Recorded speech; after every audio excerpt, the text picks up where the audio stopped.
We'll now recognize members for questions. The chair now recognizes the gentleman from California, Mr. McClintock, for 5 minutes. Thank you, Mr. Chairman. It's been pointed out that everything in our lives that makes them possible, let alone comfortable, everything in this room, is either mined or it's grown. There's no other way to produce it. And yet NEPA strikes at the very heart of this fundamental and foundational activity that supports human population. Now, the ranking member posed the question, who benefits from NEPA reform? Mr. Haregut, let me put that question to you. Who would benefit from NEPA reform? Everybody. In particular, those projects that were funded from the IRA that are trying to beat the timeline. On an order of magnitude of 5 to 1, right now the capital investment is in non-fossil fuel projects. The idea that permitting is supported and championed by Republicans and not Democrats has always perplexed me. Mr. Bowles, what are your thoughts? Who benefits from NEPA reform? Those that would benefit from NEPA reform would be the general public, the general taxpayers, to, pardon? Essentially, everyone who uses anything that is mined or grown. Am I correct? Correct. Mr. Haregut, let me put the opposite question to you. Who benefits from the status quo? Nobody wins under the status quo. Nobody. Oh, I disagree with you completely on that. I think there's an entire industry of litigants and environmental charlatans who are making out like bandits under our current process. Am I missing something? No, you're absolutely not. In fact, if I was going into a career now, I would be an engineer and environmental consultant, because now with environmental reviews that have grown by 400% page number, even though they might be 150 pages, there's another 2,000 of appendices with modeling that hasn't even really been existed yet, with AI, with hyper-intensive 3D seismic studies that aren't even required by law that are now being done for overbuild. That is a great career to be in because we don't see that reducing anytime soon. Mr. Bowles, who do you think is benefiting from the status quo?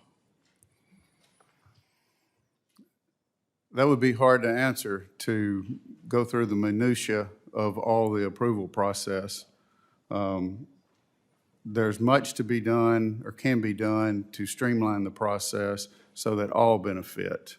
Right now, I think it's the people who charge by the hour to review the permits. And how much do they charge by the hour? I've seen some environmental attorneys are being awarded $750 an hour out of taxpayer funds to produce and litigate all of this stuff.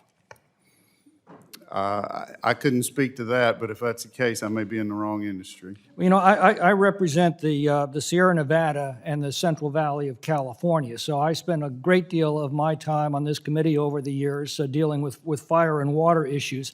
And what constantly comes back to me is that they all draw their problems from NEPA. Our water projects have been brought to a complete halt. The example I like to use is the Sugar Pine Reservoir, a little reservoir that serves a tiny community in Placer County. They needed to install a spillway gate to increase the water capacity of the Sugar Pine Reservoir. $2 million for that spillway gate. That's a heavy lift for that little community, but within reach. But on top of that, they then had to budget $9 million for environmental studies and environmental mitigations, which made that $2 million project an $11 million boondoggle. Graham Kent, who runs Alert Tahoe, they place the early warning cameras throughout the Sierra to spot fires so that they can be put out before they spread. And protect the forest environment. He said that the single greatest impediment he has to placing those cameras to protect our forest environment is the National Environmental Policy Act. This committee for years has documented damage done by NEPA to forest management, adding millions of dollars of costs, literally years of average delay in forest thinning projects. the damage that has been done is absolutely incredible. Since these laws were enacted to protect the forest environment, we've seen an 80% decline in timber harvested off of the federal lands and a concomitant increase in acres destroyed by fire. Randy Moore, the chief of the Forest Service under Biden, sat right there and admitted to this committee that in just the last 10 years, we have lost 27% of our national forest to catastrophic fire because these laws have caused them to become catastrophically, morbidly overgrown because we can no longer practice the forest management projects that had preserved these forests for a century when we allowed the Forest Service to actually do so. I'll yield back.